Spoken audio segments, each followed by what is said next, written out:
The moving truck had barely stopped rolling when a silver Lexus blocked my driveway. The driver's door slammed and out stepped a woman in pearls and authority. Clipboard clutched like a badge. "Excuse me," she snapped. "This subdivision is private. You can't just move in here without HOA approval." I wiped my hands on my jeans, still dusty from unloading boxes. "Ma'am," I said evenly, "this property isn't in your HOA." Her lips tightened. "Everything on this road is in the HOA. You'll need to vacate immediately." That was my introduction to Karen Hale, president of the Ridgeway Estates Homeowners Association. Thing was, she was wrong. Dead wrong. I'd bought the land 6 months earlier, a small parcel just beyond the HOA's legal boundary line. I'd confirmed it with the county assessor, the plat maps, and even the title attorney. My property was independent, unrestricted land right next to the gated community. But the moment my foundation was poured, HOA patrol cars started slow rolling past. Notices appeared on my half-built porch: unapproved construction, violation of architectural guidelines, even a fine for improper tree removal. Except none of it applied. Their rules ended 42 feet from my eastern fence line. I kept every slip, every envelope, every timestamp. Moving day should have been the end of the stress. Instead, it was the start of the harassment. Karen came back that same evening, this time with a man she introduced as our compliance officer. He didn't introduce himself, just started photographing my front yard. "Section 8 of the CCRs," Karen barked, "prohibits visible construction materials after dark." I smiled. "Again, not under your CCRs. My deeds outside your jurisdiction," she scoffed. "We'll see about that." Then she marched to the property line, heels stabbing the gravel, and snapped one last photo of my mailbox, like she was logging evidence. See for a trial that hadn't started yet. That night, I printed the county's official zoning map and pinned it to my fridge.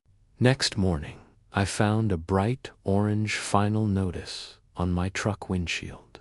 "Failure to comply will result in legal action by the Ridgeway Estates, HOA." I turned on my phone camera and filmed a slow pan across my fence because what came next was going to need proof.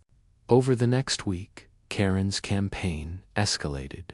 HOA letters appeared daily. Calls came from blocked numbers threatening community enforcement. And one morning, I caught a landscaping crew tearing down my temporary driveway markers. When I confronted them, they said, "Ho told us this area is encroaching on common land." That was the moment I knew it wasn't ignorance. It was strategy. So I stopped reacting and started documenting. I installed 3 trail cams along the property perimeter, motion activated, time-stamped, high resolution. One caught Karen herself crossing the fence to stick another notice on my garage door. Another captured her measuring my fence with a tape while muttering something about resale value. At that point, I'd built a case stronger than any verbal argument could be.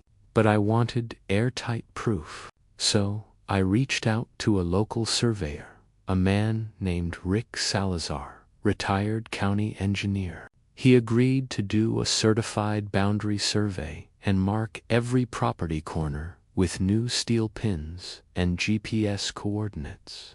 It cost me a few hundred, but it was about to cost Karen a lot more. When the results came in, Rick smiled. "You're 100% outside the HOA," he said.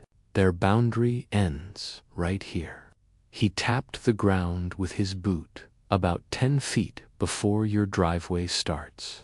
I framed that document in glass and set it on my porch like a trophy, but Karen didn't back off. 2 days later, I got a letter, this time from the HOA's attorney, claiming non-compliance with community covenants and demanding removal of my unauthorized dwelling. I read it twice. Then I called my own lawyer. The battle lines were officially drawn, and if Karen thought she could bully me off my own property, she was about to learn how the law actually works. The first time the sheriff's deputy knocked on my door, he looked embarrassed. "Got a complaint from Ridgway Estates?" he said, glancing at his clipboard. "Something about illegal occupancy." I handed him the survey report and my deed. He scanned them, then smirked. "You're clean. She's wasting our time." That confirmed what I suspected. Karen was escalating from harassment to false reports. So I went systematic. Every HOA letter got scanned and tagged by date. Every call from a private number got logged with audio if it came to voicemail. Even the tire tracks across my gravel got photographed and GPS tagged. I built a digital folder labeled HOA Harassment Evidence. Subfolders: video, audio, correspondence, survey, police. If they wanted a war, I was building an arsenal of proof. Then came the trash incident. One Monday morning, I found my garbage can overturned, its contents scattered across my yard. At first, I figured raccoons, but when I checked the trail cam, I saw a flashlight beam and a figure in a floral windbreaker, Karen's signature outfit. She wasn't just trespassing now. She was defacing property. I could have called the cops immediately, but I wanted something airtight, something undeniable. So I set up a sting. I bought a cheap GPS tracker about the size of a matchbox and tucked it under one of the HOA's courtesy notices she kept posting. Then I waited. That night, around 10:42 p.m., the tracker pinged an address: Karen Hale, 18 Ridgway Court. Gotcha. Now I had proof she was physically taking my mail and crossing property lines after dark. I forwarded the timestamps and footage to my lawyer, Tom Reeves, a property rights specialist who'd seen plenty of HOA overreach cases. His response was short: "Perfect. Let them keep digging." 2 weeks later, I returned home to find bright orange spray paint across my curb. Violation lot. Except my property didn't even have a lot number in their system. That was it. Time for the counterpunch.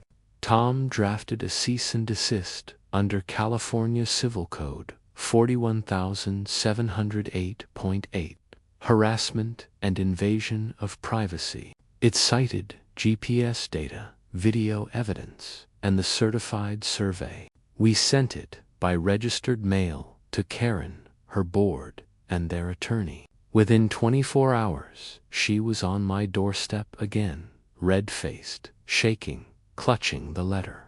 "You think this will scare us?" she hissed. "You're surrounded by Ridgway Estates. We make the rules here." I turned my phone slightly, recording. "I don't follow your rules," I said quietly. "I follow the law." She stomped off, but not before jabbing her finger toward my porch camera. "We'll see what the county thinks." Good idea, I thought. Let's show them. That week, Tom and I met with the county zoning department.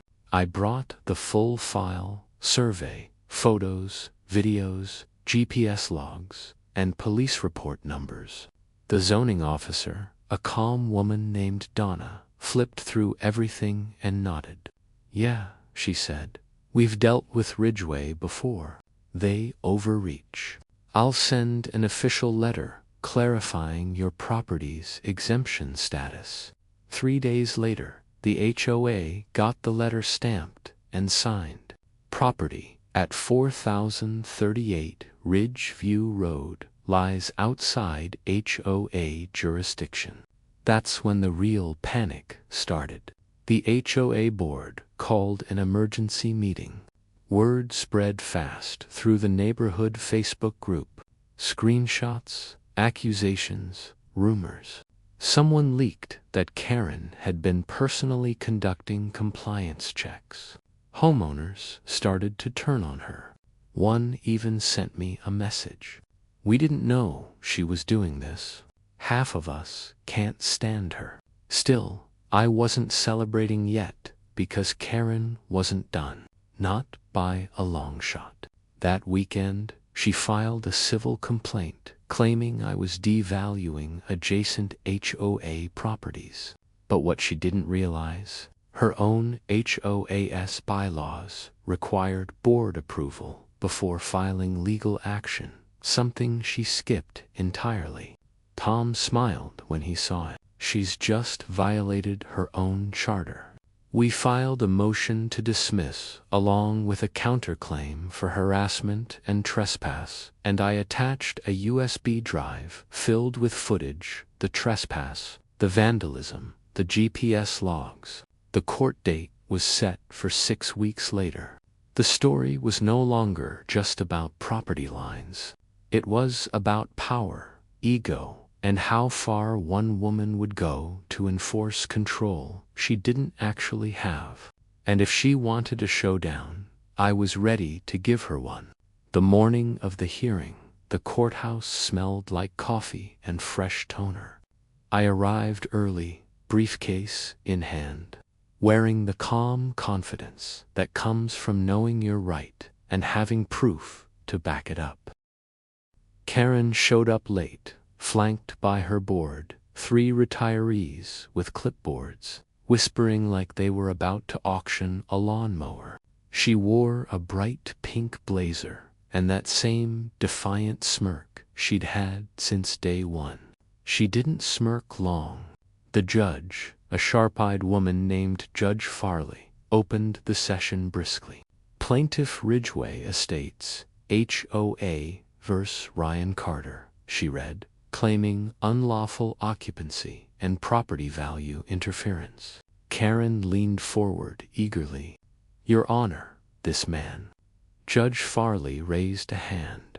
"You'll have your turn, Miss Hale." When it was mine, my lawyer, Tom, stood and calmly laid the foundation: certified county map, GPS survey, zoning exemption letter, and finally, the trail cam video showing Karen trespassing at 10:42 p.m. The courtroom was silent, except for the faint rustle of paper. Then came the kicker. The HOA bylaws, section 14.3, stating, "No legal action shall be taken without board authorization recorded in the minutes." Tom flipped a page. There were no minutes. Miss Hale filed this action on her own, Karen's face drained of color. Judge Farley looked over her glasses. "So, the HOA didn't authorize this suit?" "No, Your Honor," one of the board members muttered. "We didn't even know until last week." "Then this case," the judge said, tapping her pen, "is dismissed with prejudice." A short pause. "Mr. Carter, your counterclaim for harassment and trespass will proceed," Karen gasped.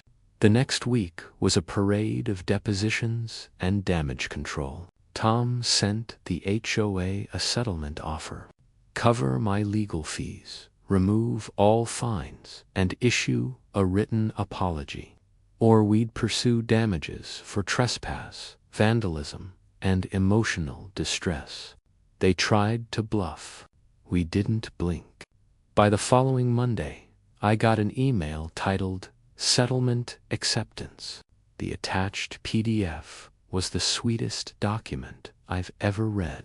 full legal acknowledgement that my property was not under HOA jurisdiction, reimbursement for attorney costs, written apology from the Ridgeway Estates Board.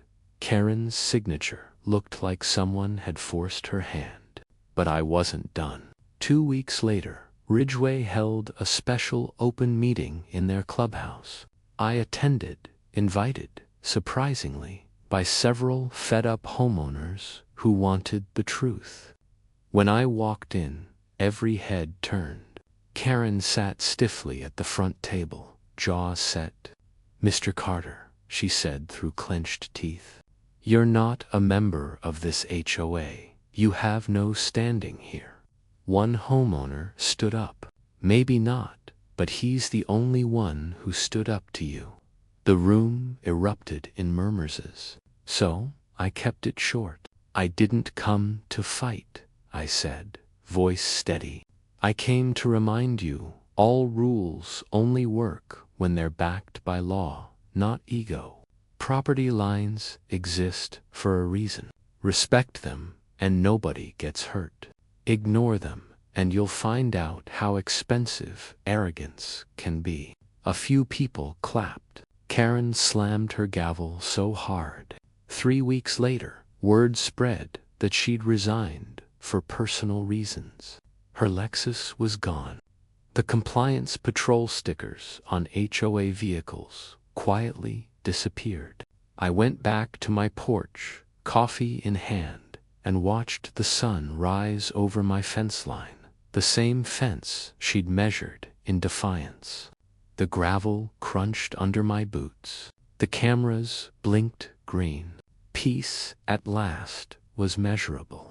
In the end, it wasn't about revenge. It was about boundaries, literal and moral. You can't control what you don't own. You can't intimidate someone who documents everything. And you can't bully your way past a property pin set in stone.